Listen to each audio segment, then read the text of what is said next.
Hello, आजचा जो topic आहे तो आहे नॅशनल फॉर्म्युलरी ऑफ इंडिया। आता हे काय असतं, ज्याला आपण NFI म्हणू शकतो।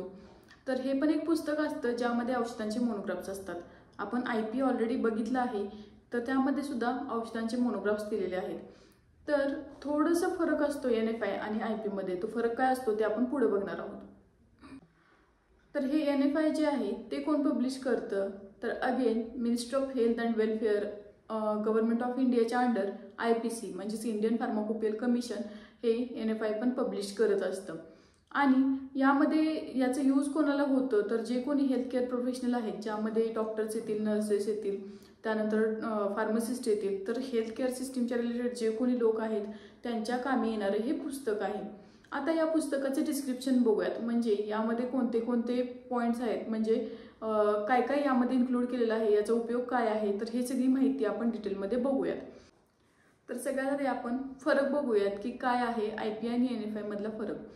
तर IP मध्ये ओव्हरऑल सगळे मेडिसिन्स इन्क्लूड केले जातात। NFI मध्ये काय केलं जातं, जे इंडियामध्ये वाईडली यूज केले जातात असेच मेडिसिन इन्क्लूड केले जातात। आपण IP मधले सगळे मेडिसिन्स तर ट्रीटमेंटसाठी यूज करत नाही इंडियामध्ये, पण त्यातले जे ठराविक आपण वापरतोय, जे मोस्टली वाईडली यूज केले जातात, तेच NFI मध्ये इन्क्लूड केलेले असतात। जेणेकरून आता याचा पर्पज काय आहे की असं करण्याचा, आपली IP असताना NFI काय काढलेलं आहे, तर जे मेडिसिन्स इंडियामध्ये प्रिस्क्राईब केले जातात त्यांचा रॅशनल यूज व्हावा, कॉस्ट इफेक्टिव्हली त्या मेडिसिनचा यूज व्हावा। आता रॅशनल म्हणजे काय, तर योग्य प्रकारे त्या मेडिसिनचा वापर केला जावा, तसंच जे औषध देत आहेत ते कॉस्ट इफेक्टिव्ह असावेत, यासाठी या ही NFI पब्लिश करण्यात आलेली आहे। याचा उपयोग कोणाला होणार आहे, आपण जसं मगाशी बघितलं, जे कोणी हेल्थकेअर प्रोफेशनमध्ये असतील, ज्यामध्ये डॉक्टर आले, नर्स आले, फार्मासिस्ट आले, तर अशा प्रकारे हेल्थकेअर सिस्टीममधल्या लोकांना याचा उपयोग होणार आहे। नेक्स्ट, यामध्ये काय काय इन्क्लूड केलेलं असतं, again same information like IP, ज्यामध्ये पूर्ण मोनोग्राफ दिलेला असतो, ड्रगचे डोसेज, त्यानंतर इंडिकेशन्स, कॉन्ट्रा इंडिकेशन्स, त्यानंतर यूज, तर ही सगळी इन्फॉर्मेशन जी आहे ती ह्या NFI मध्ये दिलेली असते। पब्लिकेशन आपण बघितलेलं आहे, IPC पब्लिश करत असते, पिरियडिकली पब्लिकेशन होत असतं। आता रिसेंट जी एडिशन आहे ती 6th एडिशन आहे 2021 मधली। आता याचं जर का लीगल स्टेटस बघितलं बुकचं, तर असं काही लीगल स्टेटस इंडियामध्ये नाही आहे या बुकसाठी, पण प्रेफर केलं जातं गव्हर्नमेंट हॉस्पिटलमध्ये ॲज अ रेफरन्स बुक म्हणून सगळ्यात जास्त वापरलं जातं। आता NFI मध्ये जे मोनोग्राफ आहेत त्यामध्ये काय काय माहिती दिलेली असते, सगळ्यात आधी ड्रगचं नाव झालं, त्यानंतर यूज, त्यानंतर डोसेज, किती टाइम घ्यायचं आहे वगैरे जे असतात ते डोसेज झाले, ॲडमिनिस्ट्रेशन म्हणजे कशा प्रकारे घ्यायचे आहेत, जसे की टॅबलेट असेल तर आपण खाणार आहे, इंजेक्शन असेल तर कोणत्या प्रकारे ॲडमिनिस्ट्रेशन आहे ते दिलेलं असतं। त्यानंतर इंडिकेशन्स, कशा प्रकारे यूज करायचं आहे, कॉन्ट्रा इंडिकेशन्स, कोणत्या सिच्युएशनमध्ये यूज करायचं नाही आहे ते दिलेलं असतं। जसं की एक्झाम्पल झालं BP मध्ये किंवा प्रेग्नेन्सीमध्ये काही ड्रग, जर का त्रास असेल BPचा पेशंटला, तर काही ड्रग्स दिले जात नाहीत, तर अशा वेळेला हे वापरू नका, असे कॉन्ट्रा इंडिकेशन्स दिलेले असतात। प्रिकॉशन, तो ड्रग पर्टिक्युलर घेताना कोणती काळजी घेतली पाहिजे, तर हे सुद्धा दिलेलं असतं। जसं की काही वेळेला एक्झाम्पल आपण बघू शकतो, ॲसिडिटीची जी टॅबलेट आहे पित्ताची, तर ती जेवणापूर्वी घ्या असं सांगतात। पेन किलर्स असतात, काहीतरी खा आणि मग घ्या किंवा जेवण करून घ्या, तर हे झालं प्रिकॉशन्स, काय प्रिकॉशन्स घ्यायचे आहेत। त्यानंतर ॲडवर्स इफेक्ट असतील, जर का तुम्ही ते ड्रग खाल्ला आणि काय परिणाम होतील, म्हणजे काही वेगळे इफेक्ट होतील उपाय सोडून पण, तर ते दिलेले असतात। साईड इफेक्ट दिलेले असतात, त्यानंतर स्टोरेज कंडिशन्स दिलेले असतात, कशा प्रकारे तो ड्रग स्टोअर करायचा आहे। काही पर्टिक्युलर ड्रग्ज असतात ते फ्रीजमध्ये स्टोअर करावे लागतात, काही कूल अँड ड्राय प्लेसला, शक्यतो सगळे कूल अँड ड्राय प्लेसला स्टोअर करायचे असतात। काही स्पेशल ड्रग्ज जे आहेत ते फ्रीजला स्टोअर करायचे असतात, तर ते दिलेलं असतं। आणि ड्रग इंटरॅक्शन, की कोणत्या ड्रगसोबत हा मॅच होईल, म्हणजे दिला जाऊ शकतो, कोणत्या ड्रगसोबत दिला जाऊ शकत नाही, तर हे ड्रग इंटरॅक्शन पण दिलेले असतात। काही वेळेला काय होतं, 2 ड्रग दिलेत एका प्रिस्क्रिप्शनमध्ये, पण दोन्ही एकसंगती घेतल्यामुळं त्यांचाच इफेक्ट आहे तो पण येऊ शकतो, त्याच्यापेक्षा चांगला पण येऊ शकतो, आणि काही चुकीचा पण इफेक्ट येऊ शकतो। तर हे ड्रग इंटरॅक्शन्स झाले, ते आपण पुढे बघणारच आहोत। तर हे ड्रग इंटरॅक्शन पण त्या मोनोग्राफ्समध्ये दिलेले असतात। आता नेक्स्ट पॉईंट आहे, हा NFIचे इम्पॉर्टन्स का आहे, का काढली ही IP असताना सेपरेट NFI. तर सगळ्यात आधी फॉर अ रॅशनल प्रिस्क्रायबिंग, योग्य ड्रग प्रिस्क्राईब केला जावा, जे इंडियामध्ये वाईडली यूज केले जातात, ज्याचा इंडियामध्ये इफेक्ट चांगला आहे ते.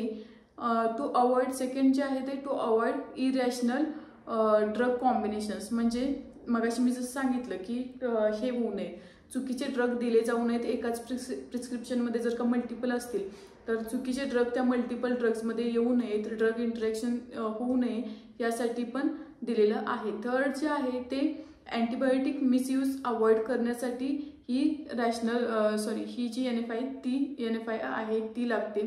जे हेल्थकेअरमध्ये स्टँडर्ड ऑपरेटिंग प्रोसिजर आहेत त्या फॉलो, स्टँडर्ड ट्रीटमेंट गाईडलाईन्स आहेत त्या फॉलो केल्या जाव्यात, ह्यासाठी ही NFI बनवली गेलेली आहे. आणि पाचवा जो यूज आहे ते जे कोणी हेल्थकेअर प्रोफेशनल आहेत त्यांच्या स्टडीसाठी याचा खूप जास्त यूज होतो, तर म्हणून ही NFI सेपरेट बनवलेली गेलेली आहे. तर ही झाली आपली NFI बद्दल सर्व इन्फॉर्मेशन. तुम्हाला एक्झाममध्ये नोट येऊ शकते किंवा क्वेश्चन येऊ शकतो की write down note on NFI किंवा नॅशनल फॉर्म्युलरी ऑफ इंडिया. तर त्यामध्ये तुम्ही हे सगळे पॉईंट इन्क्लूड करायचे आहेत. फर्स्ट, पब्लिकेशन काय असतं त्यामध्ये, त्यानंतर सगळे जे त्याचे डिस्क्रिप्शन आहेत, कोणासाठी बनवली गेलेली आहे, काय काय दिलेलं असतं, त्यानंतर लिगल स्टेटस काय आहे, त्यानंतर मोनोग्राफमध्ये काय डिटेलमध्ये इन्फॉर्मेशन आहे आणि त्याचे यूज काय आहे NFIचा हे. तर हे झालं डिस्क्रिप्शन जे आहे ते मराठीमध्ये. आय होप तुम्हाला समजलं असेल. ओके, आपण आता इंग्लिशमध्ये बघूयात. जर का तुम्ही NFIवरती इंग्लिशमध्ये नोट लिहिणार असाल तर पुढीलप्रमाणे लिहू शकता.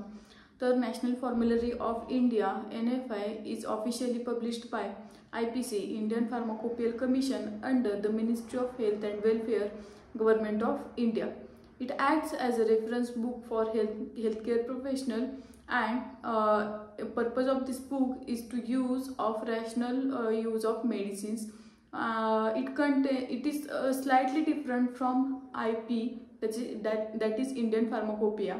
Indian Pharmacopoeia contains all the drugs that are researched and all from all over the world. But in IP, there are the drugs. It includes drugs that specially used in India and widely used in India by healthcare professional. The purpose of book or publication of book is to promote safe, cost-effective prescribing of medicines. Next, it is specially prepared for healthcare professions like doctor, nurses, pharmacists and other professionals related to healthcare system. What it includes? It includes same monograph as like a IP. Especially it contains the drug, name of drug, dosage, administration, indications, contraindications, side effects, storage conditions, etc. The basic information of drug that is important for a prescribing of a drug. Next, it is published by IPC and the latest edition is 6th edition and it was published in 2021. Next, legal status. It does not have special legal status in Indian law, but it is widely used by the government hospitals or a healthcare professional. Next is a monograph. What does single monograph contain in this NFI? It includes name of drug, administration, dosage, then indications, contraindications. What is the contraindications? There is special condition, or we can say in example like for example like pregnancy or blood pressure. If someone has a high PP, then we cannot prescribe some drugs in that condition. So this is the contraindications. Precautions, for example we can take an example of acidity, drug for acidity. That drugs specially taken before the meal, or painkillers that are specially taken after the meal.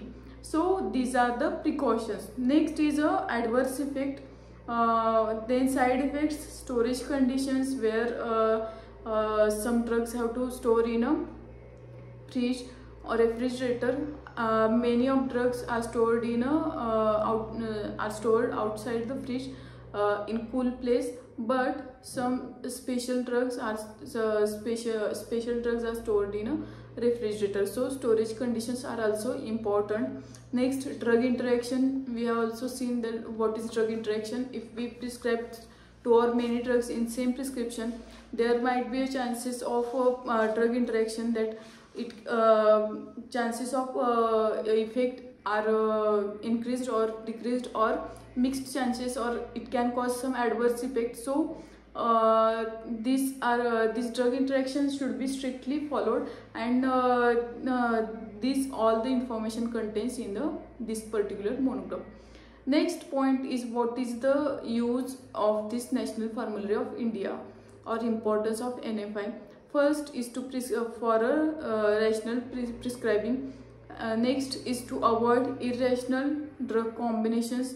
Third is to avoid drug misuse or antibiotic misuse. Next is to support standard treatment guideline, and last is to it acts as a reference guide for healthcare professional, especially pharmacist and doctor.